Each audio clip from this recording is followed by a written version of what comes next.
Hello, hello. Good morning. Pag-usapan natin ang mga nangyayari katulad nung matagal na issue at ngayon lang uli na lumabas at may issue laban sa Malacanang. Iniiba naman ang mga major issues para mailihis ang mga katiwalian o anong tawag dito? Hindi mga katiwalian o kawalangian ng gobyernong ito. Okay, pakinggan natin muna. Sabi niya, ayon sa umiikot na video, kumakanta pa daw ng I Will Survive yung nasawi. Habang sumasayaw naman ang taga Tabing Ilog, Pasig. Sana ironic na lang ang kinanta. Okay, so tungkol ito sa pagkamatay ni late Paulo Tantoco. I Will Survive. Kakalungkot.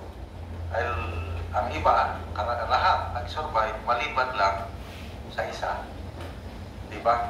So, sinerch ko, ano yung umiikot? Nasaan yung umiikot na video? Ito, may post si Joey Dipipre. Post ni Joey Dipipre. This is the night before the disaster. Sumasayaw nga, kumakanta. I will survive. Kaya lang, hindi ko iparinig. I-mute ko kasi baka ma-copyright tayo sa music na I will survive. I will survive. I will survive. So, walang sound na. Makita nyo lang sumasayaw. Tingnan nyo yung ito ba yung naka-Pilipina na yan, yung light green ba yan? Yan, sumasayaw yan. I don't know kung sino yan. Kayo nang bahala. Baka yan yung sinasabi ni Atty. Trixie nga taga Ilog, Pasig. Doon. Yan, sayaw. Yan, kanta, sayaw. Kakasiyahan talaga. Doon, masaya. Oh, sandali. Yan.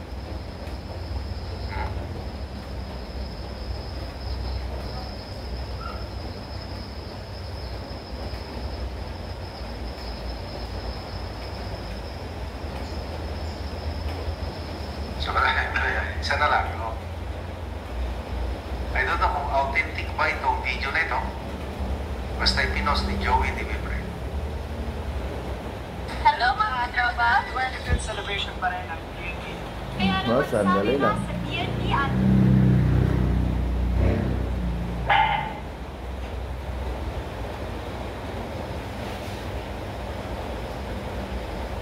Okay? So, that's the night before disaster. Pagbasa lang ko sa mga comments, ha?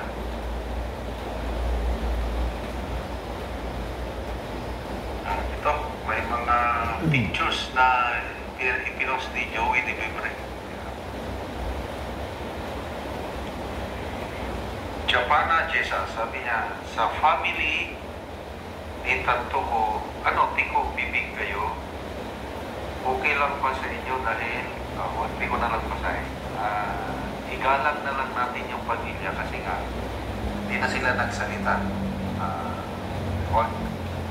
Huwag na natin silang piliting magsalita. Andy Astillero, was that Sopronio Vasquez singing? Hindi ko kilala kung sino. Balag's nurse, will she survive? He did not survive. Yung he,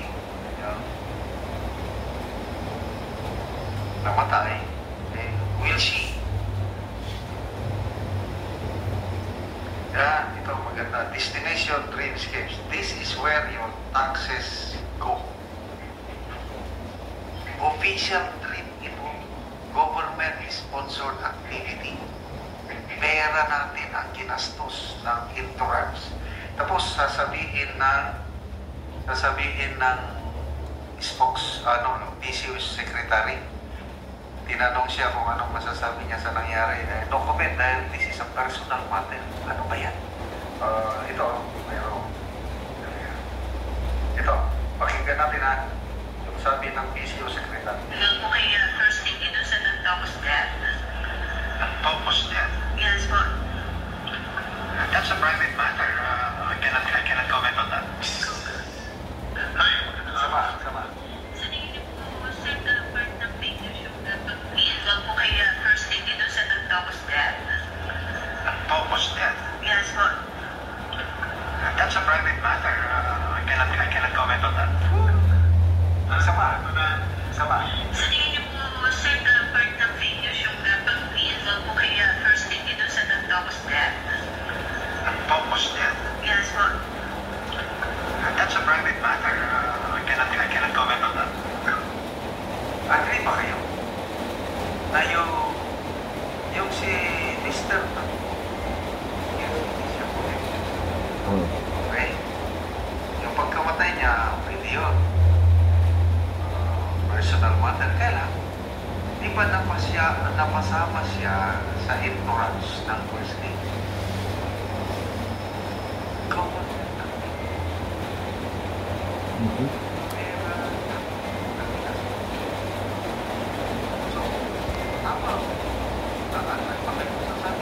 Yung PCO secretary na no comment daw dahil personal matter. To me, I disagree. It's a national concern. Si Senator Amy Marcos nagsalita na dapat ang palasyo magsubmiti ng komprehensibong report sa nangyari because it's in undeniable public concern. Ano pa naman itong ating yung PCO no? Private matter, pasa tayo sa mga komesa. Unang sapang palang yan, wala na eh. Erika Burgos, sabi niya, parang may something, parang same-same. Maria Victoria Sanchez, Mike. Okay, ako naman ay magbigay ng opinion patungkol sa nangyari. Yung kumakanta parang ang tingin ko doon si George Garcia, Attorney Garcia, no? Parang siya yun eh. Parang hindi ko sinabi, parang siya. So, very clear talaga, na mahilig sa jamming ang mag-asawang Marcos. Kasi nga, ganun sila noon, nung kabataan nila, nung ang kanyang ama ay Pangulo, walang makapagpigil. Sabi nga ni former Senator Nikki Cositing, wala tayong magagawa kasi anak nila ng alat. So, ganon ang nangyari ang pag-uugali ng ating Pangulo.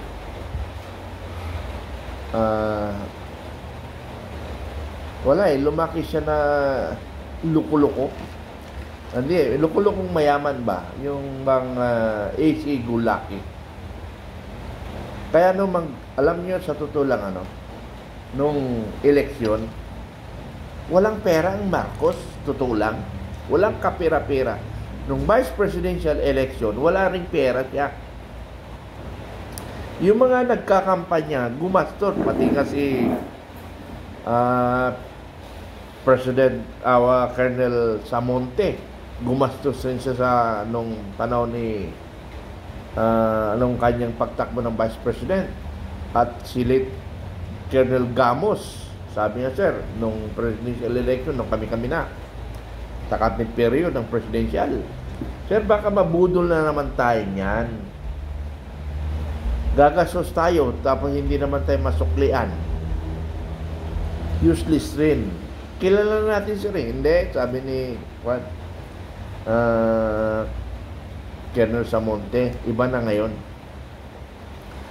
So, ako doon, sa bagay na hindi ako nag-comment, kasi nga, baka nga totoo yung sinasabi ni Colonel Samonte.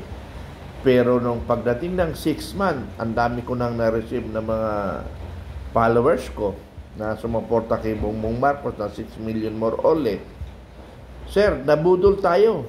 Wala, hindi ko pinapakinggan. Kasi hindi ako naniniwala na nabudol kami. Mag-iisang taon, kumakalas na ako, nagsasalita na ako. Mayroong mga kaaway ako na mga kasama ko. Hindi nyo naman kasi naintindihan ang proseso. Mahirap sa proseso. So, debate rin kami ng debate sa proseso. Hanggang sa umabot na ng 1 year, 6 months. Hindi na proseso itong pinagtatalunan namin. Kung hindi talagang walang mangyari because wala sa plano nila. Yung pagmumudmud ng pera. Alam niyo bakit? Tumulong ako kasi sabi nila, yung kayamanan nila na makukuha, ibibigay sa taong bayan. Yung pala, totoo talaga budol. Totoo pala budol. Nabudol ang maraming Pilipino. Anyway, tapos na yan eh.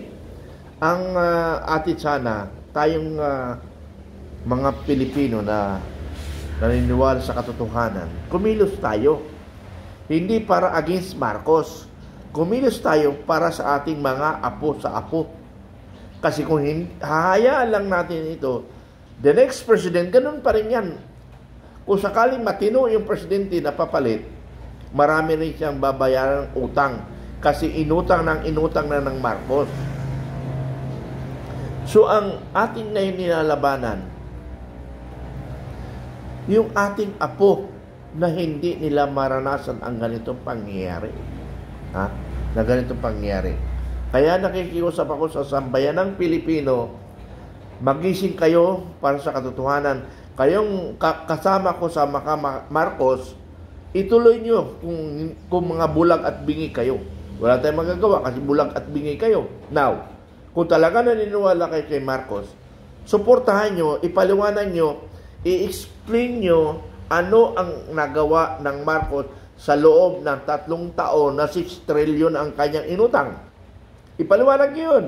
Suportahan nyo para hindi ma-down ang Marcos. At lahat ng nagda-down kay Marcos, kukontrahin nyo in terms of explanation. Hindi ganun si Marcos. Marami siya nagawa. Ito, ganun. Hindi yung matulog ka na lang, ulol ka dyan, marami kasi na sagot ng mga bangag yun, pati ang hirap nito kasi dahil sa yung bangag pala nakakahawa kahit hindi ka nagda-drugs, nakakahawa pala ang pagkabangag. Halos lahat ng comment yung bangag, ulol. Ano yun? Anong naitulong niyo sa bansa ninyo? Hindi ko kayo kini-question kung makamarcos kayo. Tulad ko, makamarcos ako eh. Pero hindi ako gago na sumusunod na nakikita ko ng mali. Hindi ako ganon. Kasi ang mahalaga sa akin, ang taong bayan, ang aking mga apo. Kung kayo, makamarcos hanggang kayo, hindi ko kayo kini-question. Pero ang pakiusap ko lang, mga kaibigan, suportahan nyo ang Marcos na mga ginagawa niya. Asahan nyo 6 trillion, 6 trillion utang sa loob ng 3 taon, ipaliwanag ninyo yan. Ganon ang nagmamahal kay Marcos. Huwag kayong makigaya na bangag. Yun lang pa ang gusto ko iparating sa inyo mga kaibigan. Salamat.